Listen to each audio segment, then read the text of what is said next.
So, eto na mga sangkay, may makakabakbakan na po ngayon si Marcoleta.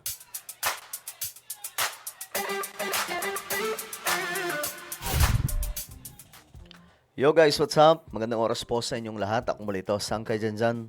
Nagbabalik dito sa ating YouTube channel. Kamusta po kayo mga kababayan? Mga solid sangkay na nanonood ngayon. Eto, pag-uusapan po natin itong si Marcoleta.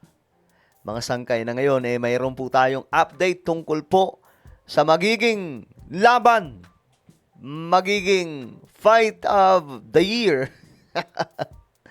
Okay, pag-usapan po natin yan. Anyway, bago tayo magtuloy-tuloy, sa mga hindi pa po dyan nakakapag-subscribe sa ating YouTube channel, tayo po ay road to 2 million subscribers na. Padami po tayo ng padami dito sa YouTube. Kaya naman, anong pang inihintay mo? Makikita nyo po yung subscribe button sa baba ng video na to. I-click nyo lamang po yung subscribe, i-click ang bell, at i-click nyo po yung all. Sa mga nanonood po sa Facebook, i-follow nyo po yung ating Facebook page. Okay? Eto na mga sangkay, ang balita. May kumasa na po sa hamon.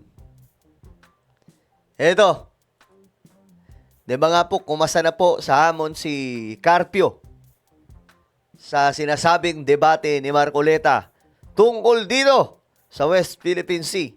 Ngayon, nagsalita na po itong si Marcoleta at ayon po dito, ready makipag-debate. Nagpasalamat si Senador Rodante Marcoleta kay dating Associate Justice Antonio Carpio sa pagtanggap sa mungkahing friendly debate tungkol sa West Philippine Sea issue upang mas maliwanagan ang publiko. Eto na, mga sangkay. Buti naman at hindi umatras. Kasi akala ko atras talaga eh. Kasi alam niyo naman, mga sangkay, ganito lagi yung mga DDS kapag naghahamon. Sa dulo, pag pinalagan, atras sila. Naalala ko yung ginawa ni Baste eh. 'Di ba? Kay sino dito? Itong si General Torre. Ang nangyari, nung naghamon siya, pinalagan. Nung pinalagan na, biglang may flight na. May reason na siya. Hindi, nakaschedule kasi yung flight eh. Dapat mag-schedule na lang sa susunod. Sino ba namang tangang gagawa ulit noon na mag-reschedule ng suntukan samantalang kumasa na nga eh. Siya na lang umatras. Diba? Umaasa si Marcoleta na magiging bukas ang talakayan sa legal, historical, at geopolitical na usapin at walang limitasyon ang saklaw ng diskusyon. Oh, maganda to. Sabi niya, I hope that Justice Carpio will agree to a healthy exchange without any imposed limitations. If the arguments are sound, they will withstand scrutiny across all fronts. Ayan. Ito na.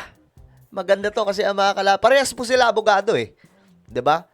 Pero kung siya naging senador, si Justice Carpio, mga sangkay, naging isa sa mga justices ng Supreme Court.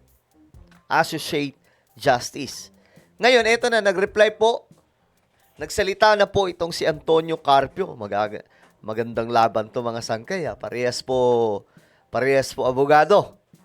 Inilatag ni dating Supreme Court Associate Justice Antonio Carpio ang mga paksa ng posibleng debate nila ni Senador Rodante Marcoleta kaugnay ng West Philippine Sea.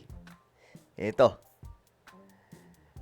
Sabi po dito, I accept the challenge to debate this topic. The first topic is there legally a West Philippine Sea? Oh, maganda pong ano yan.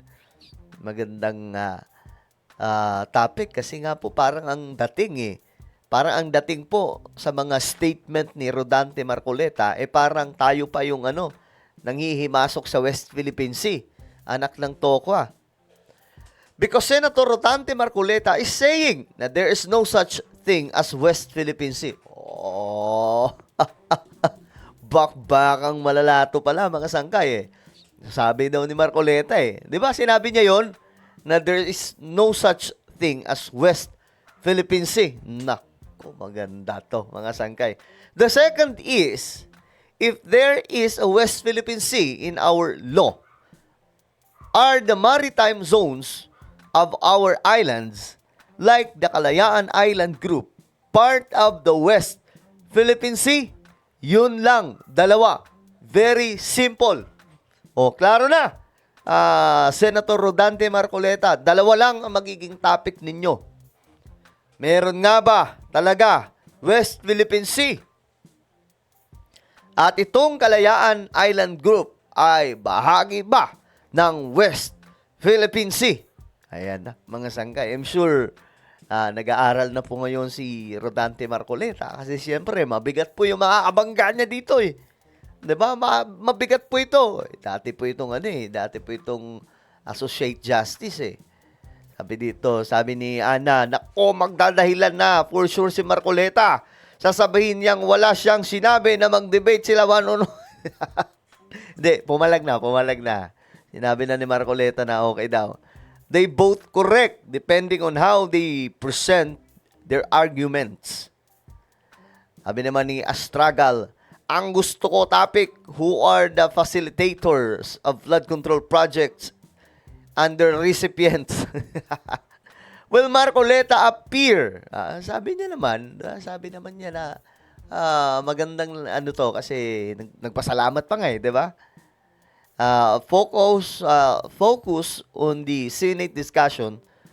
You accepted the challenge but topic ikaw masusunod. Kung ano yung argumento nila, dapat yun ang agenda. Exactly, mga sangkay. So maganda to mapag-usapan kasi nga po, marami po ang naluloko sa mga statement na ginagawa po ni Rodante Marcoleta, 'di ba? Kawawa nga po yung mga taga Kalayaan Island, mga sangkay, nung sinabi na lang na parang palit na lang eh. Para maging atin talaga yung sinasabing West Philippines eh. Ibigay na lang natin yung Kalayaan Island. Siyempre yung mga nandun, mga sangkay, yung mga nakatira doon, nasaktan yun. Anak naman ng tokwa, senador ka, dapat ikaw yung tagapagtanggol nila.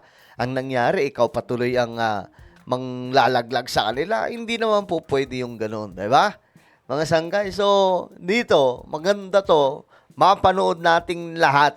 No, sana po may mag-live dito, yung mga vlogger diyan, ng mga di ba? Puntahan niyo to, kung saan man ang venue nila, sana pwedeng papasukin kayo para talagang magkaalaman kung sino ang tama.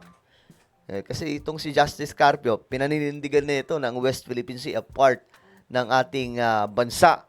Pero si Rodante Marcoleta, nalilito siya, mga sanggay. Okay, nalilito siya.